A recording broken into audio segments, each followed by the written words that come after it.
Welcome back to Fleecimals Friday. I'm Michelle. And I'm Noah. And we are here at the final installment of the So Tidy Makeover, which I am very, very, very excited for. We have an upcoming event this weekend, so we can get it all loaded up and actually get to use it. You'll see some of that footage at the end of this video.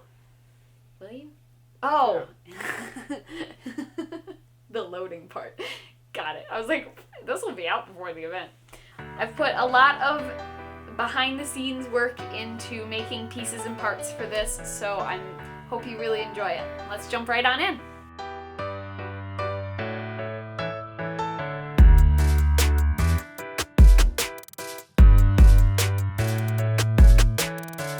So starting off with these lovely shelves that Noah graciously painted for me, I laid them out onto pattern paper, which is just a very thin, cheap paper for making sewing patterns. It's also very loud, so I will put it down quietly. It wasn't that quiet.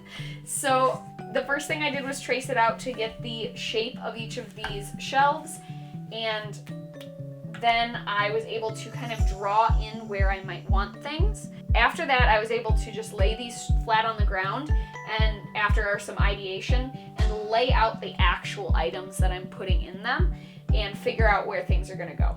After that, I did make a fabric prototype of the insides, but that has since been demolished in order to make the new pieces. And that's a normal process when it comes to pattern making, not necessarily demolishing things, but making something out of scrap fabric and then taking it apart again in order to use it as your reference. So, now that we have all of our fabric pieces and our shelf and pretty much everything we need, the first thing I want to do is attach the tiny shelf to kind of get my bearings on where everything is. So I'm going to use the same brackets that came on the shelf originally, same with these screws, just because they work well. There's nothing wrong with the sizing of them, and might as well reuse them. So got the little shelf on. Yes. And the next thing I want to do is lay out where we are going to put the nails for the spools, because I think that's going to take the longest amount of time. That and nailing the fabric to the outside, those will both take a long time. I don't know where the tacks are, actually. Alright, so I brought out a lot of my spools. So where are they going? Are they going on this top shelf here? Are they going on the other one? They're going on both of the top shelves, because I found that with the one that I currently use, it actually has 2 rows of nails for spools, but only one of them is for tall spools, so I can only use that one. The other ones are too short, and I find that 1 row is just not enough, so 1.5 should be good. So we bought these nails, and I think, personally, 2.5-inch nails. I think that, yes, we tested with the spool at the store. I think that when this was actually created, what they did was nail this piece and then assemble it. So as you can tell, not a lot of room to swing a hammer. But that's where this random tool that I've had for years comes in. It's an electric hammer, and I've never really had a reason to use it. Yeah. But I do today.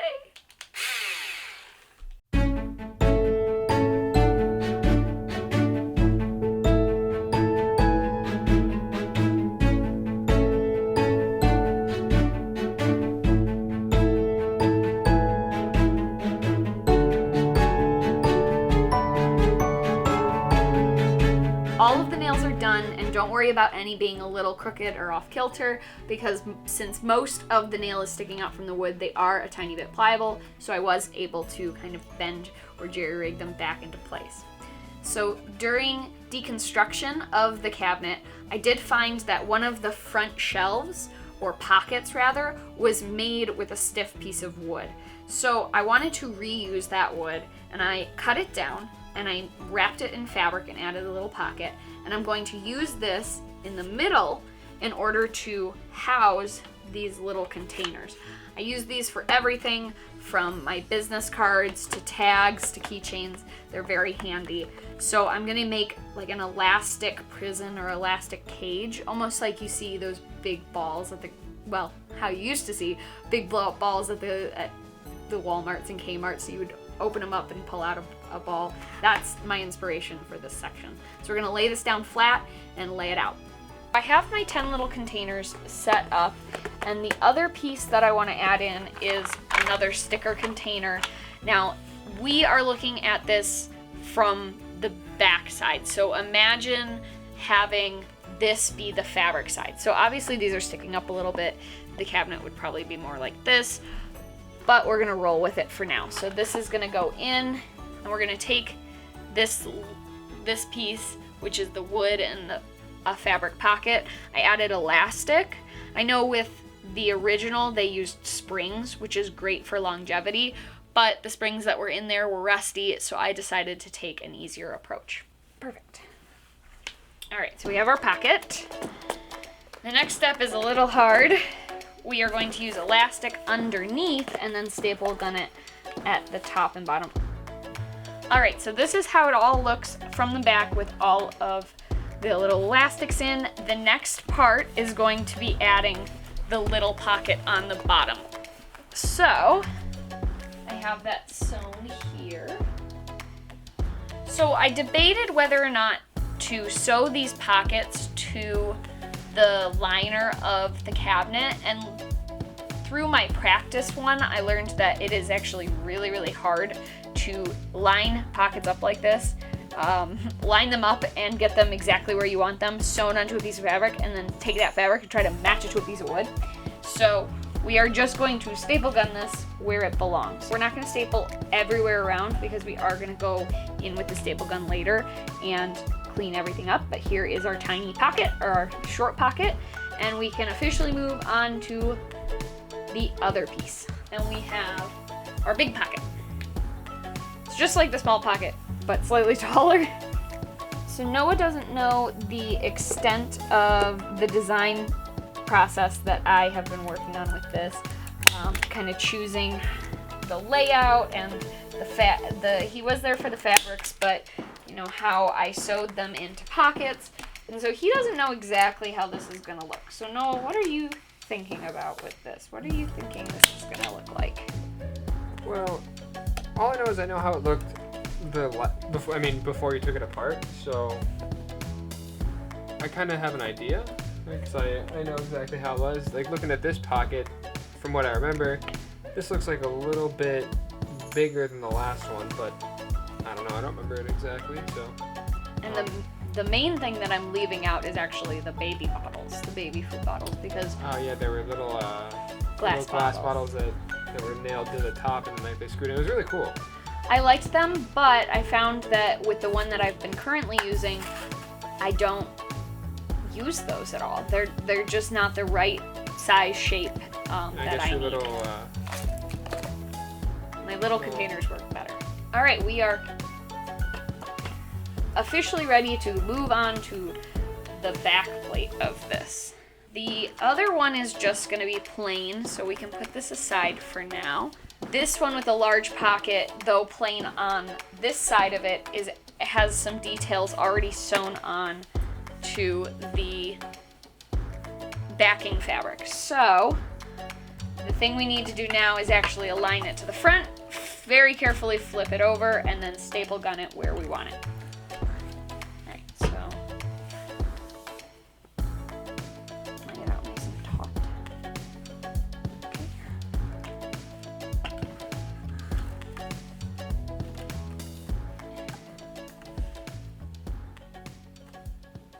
So I want it right there. I found these fabrics at the store and I loved one of them so much, and I really wanted it to be the outer piece for this case. But sadly, it only came in what's called a fat quarter, which is a very small little square of fabric, and it wasn't big enough. But Noah had this wonderful idea, because I enjoy quilting, that I should piece together, using the fabrics that I loved, a new front. So this is what I came up with. All pieced together and sewn, and we're going to attach it to the case using some really nice fancy embroidery brads. So I'm going to do that by folding over the first edge, tacking it down with the mallet, and working our way all the way around.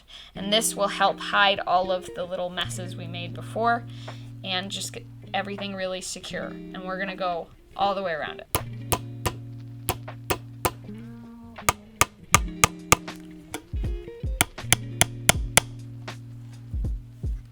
Okay, so we've got all of the tacks nailed into this side. We just gotta cut a few pieces of loose strands of fabric, and so we gotta do the second side, and then we'll be almost done. We'll have to put some of the stuff on the outside. There's gonna be a handle on top.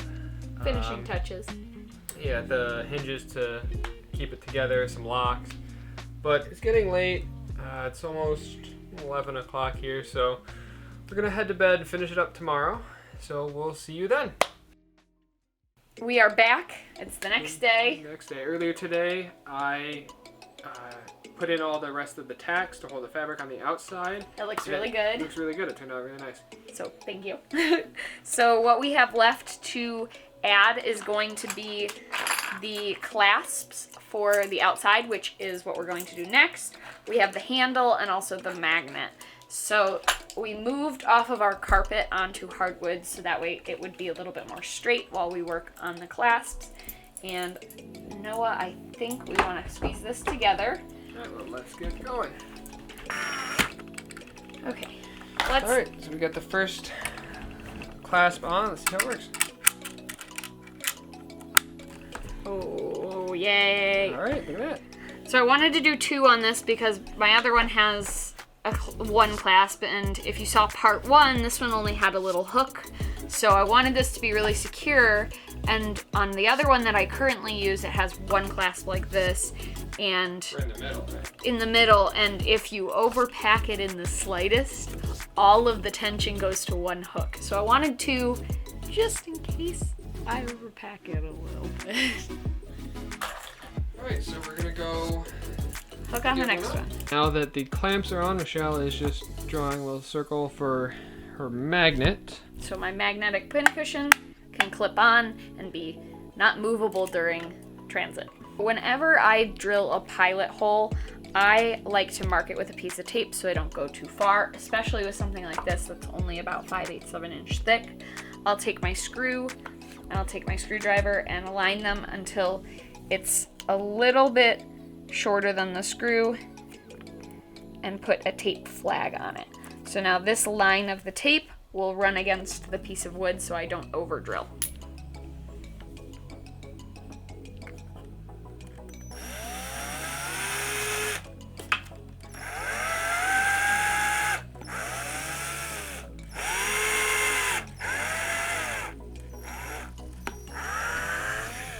The magnet is secure. Let's see how well this works.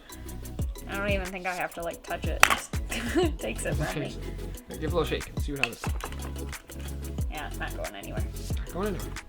For added not going anywhere abilities, we also added a little elastic and a little hook so this little table won't just come out, because we found that if we're moving it a lot, it will. So we just added a little bit of elastic and a brad, and we also added these 2 little hooks, which we will put some important things on later. So now, all right, last piece, the handle. the handle. So when we were looking at handles, we were trying to figure out the most comfortable handle that we could find. Yeah, because the handles on the other one are not very comfortable. They're pretty squared off. So, and this thing can get pretty heavy once everything's in it. And most of the time I'm carrying it, so I'm the one that has to deal with it. And it's a pain in the butt to carry, pain in the hand to carry. It's also, the handles that we have on the other one are very small, so we tried to find one that was very ergonomic, and it's longer, it's also curved, and it fits a hand really comfortably. Yeah, and we went to Home Depot a few times To find this handle. To find that handle specifically, and it never was in stock. It was Always out and of then stock. Online too, it was out of stock, so we never could get it shipped. So we went in, actually the day after. We went in for the paint that you can see in part 2 of this series. They had one. And they had one. Finally. So we're going to attach it to the opposite side of the heaviest part. So when we actually lay this down, we're gonna lay it down with this side facing down because of all the boxes. We don't want those to fall onto this side. So for how you lift and put into the car, it's best to have it on the opposite side. So I did mark center on here. It's very hard to see on purpose. And you thought we were done with masking tape. Oh, no, we are not done. I'm going to use the masking tape, covered in cat hair, to mark out the holes. Because of this one over here, just licking himself. We have company. Lay that here. Take my pencil. Up to holes. Find center point. Lay center on center.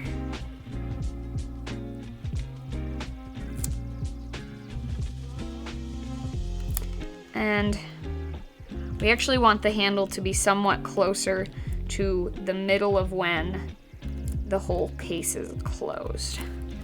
So if we put it there, the handle's going to be here. So when the whole thing is closed, it's going to be there. Let's get it That should be comfortable, fairly right? close to the center. Yeah, I think that'll be good. All right. All right, let's get that attached. We are finally done with all the pieces. It's all put together. I'm so excited. Got the handle on top.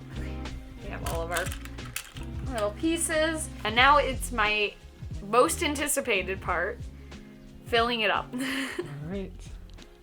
So I need to go and get everything. Montage time.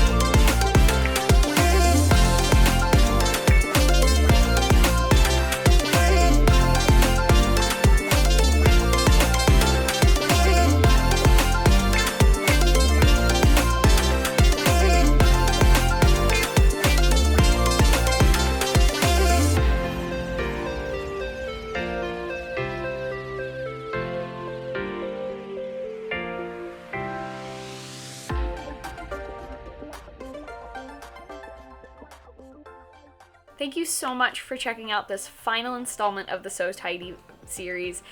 We hope you enjoyed coming along on this journey with us, and please be sure to comment what you would do if you could make your own So Tidy, and share with family and friends, and be sure to hit that like button.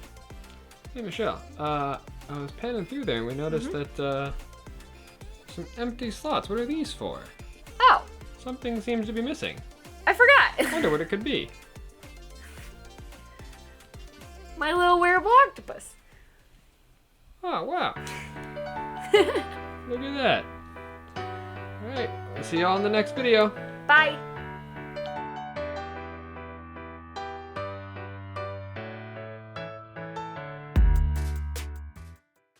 If you lean back all the way, you'll be in it. Never mind. Yes. I need a cat. I need the cat. Wait, you need a white cat to be evil, don't you? She just blends into your pants.